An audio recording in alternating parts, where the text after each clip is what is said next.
Welcome back, folks. Star Wars The Bear Awakens podcast. Episode 13 today. We're going to discuss the Clone Wars Season 7 and essentially what's wrong with it. Is there anything wrong with it? All sorts of people online are making comments as if there's something wrong with it. So let's review and see what we've got so far.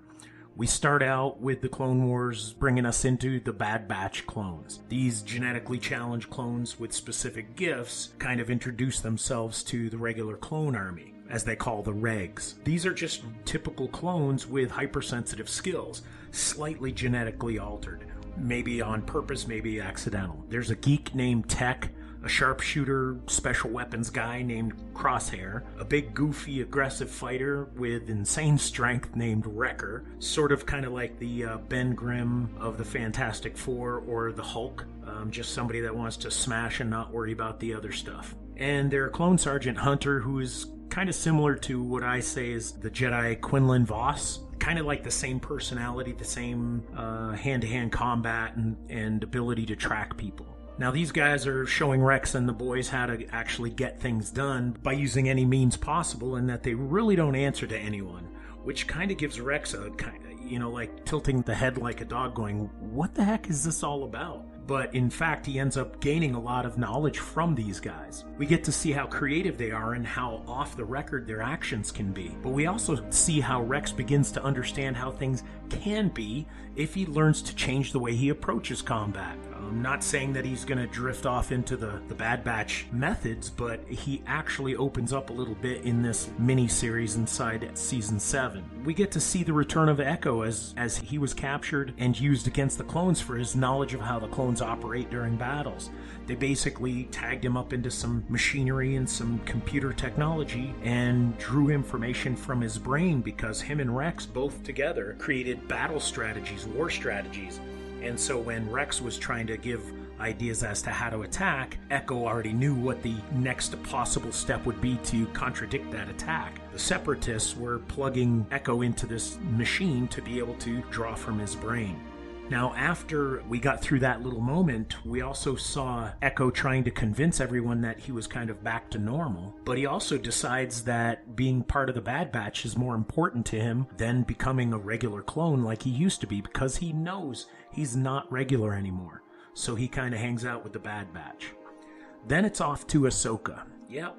Ahsoka returns, and that probably just jacked up everybody. I think that's the whole purpose behind Season 7, is to make sure that Ahsoka's story gets told. We get to be introduced to the activities of her newly acquired civilian status. And more importantly, I think the inner struggle of how she's going to cope with no longer being part of the Jedi Order, and more importantly, how she's going to deal without having her master with her.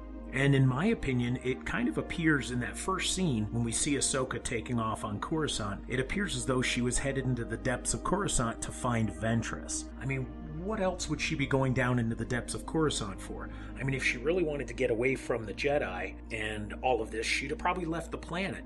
Instead, we see her going down into the depths of Coruscant. So my guess is that she knows recent contact with Ventress. And Ventress being a bounty hunter, it would allow Ahsoka to kind of still use her skill set, but without having to be tagged into the Jedi or the Separatists or anything. What I think is her initial direction was to go find Ventress. And as we know, Ventress and her had that common ground. They kind of connected a little bit, bonded a little bit when Ahsoka was trying to prove her innocence. So it's kind of interesting how that was the first direction Ahsoka went. After watching Episode 8 of Season 7 of the Clone Wars, we see Ahsoka being asked to join the Mandalorians, more specifically Bo-Katan, the female Mandalorian and the sister of Satine.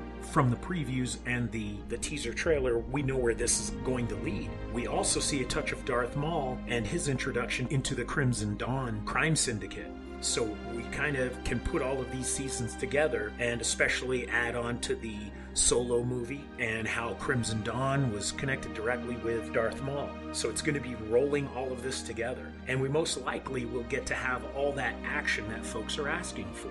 Now, with that being said, what is going on with all the online naysayers?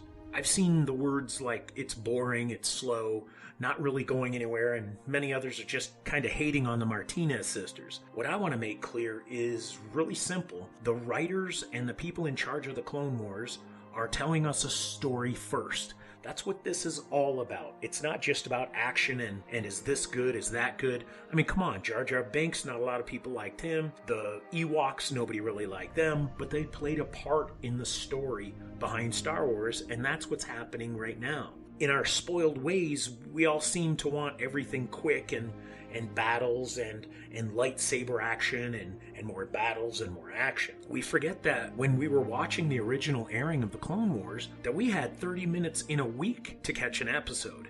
Okay, so that meant we had to sit back and watch other stuff until we got our fix from Star Wars Clone Wars. Since then, we've all just kind of jumped into Disney Plus, online streaming, DVD sets, the ability to binge watch Star Wars from front to back for about a week. You know, if you had all the Clone Wars episodes, all the movies, all the trilogies and everything, you know, that's kind of our fix. So maybe we've become a tad spoiled. We are receiving a storyline that has been requested by the masses, and to tell the story of how Order 66 came about, but more importantly, how the main characters like Ahsoka had to deal with it. So in true Jedi fashion, folks, I say patience, young Padawans. Patience. We will get to the juicy stuff very soon, as we've seen from this last episode, episode 8 of season 7. So in closing, I want to add my 2 cents to one of the scenes that was shown in the teaser trailer, where we saw Ahsoka standing on Darth Vader's meditation chamber, and we see Rex on the floor as if he's either dead or extremely wounded, but we know he didn't die because we see him later in the Rebels. In that scene, I'm going to give you my take on what I think is transpiring. I'm hoping I'm right, but who cares? I mean, it's just speculation anyway. So here's my take. When Order 66 was given, Anakin's out there just laying waste to everyone and anybody that's standing in the way of the Empire, his new empire. I think that Rex found it in himself somehow to not want to follow Order 66. And he might have been caught in a battle with Anakin, and somehow Anakin may have felt a little bit remorse and seeing Rex and knowing how much he's done with Rex and how much Rex became kind of like a friend to him. He might not have wanted to kill Rex. And maybe Ahsoka stumbled on this situation in this moment where she found Rex beat up, and during the skirmish, you know, she felt like she was going to have to protect him. And it may even be her first full meeting with Darth Vader. But that's kind of up in the air for me anyway. And I guess we're just going to have to wait and see. So thank you very much, folks, for listening in. Nice, quick podcast update review on the Clone Wars Season 7, Episode 1 through 8. I'm super excited, as you all are, to be getting Episode 9 and seeing where Ahsoka gets to hang out with the Mandalorians and see how the purge of Mandalore goes, and maybe get to see the Order 66 starting to come. So thank you very much. God bless you all. May the Force be with you.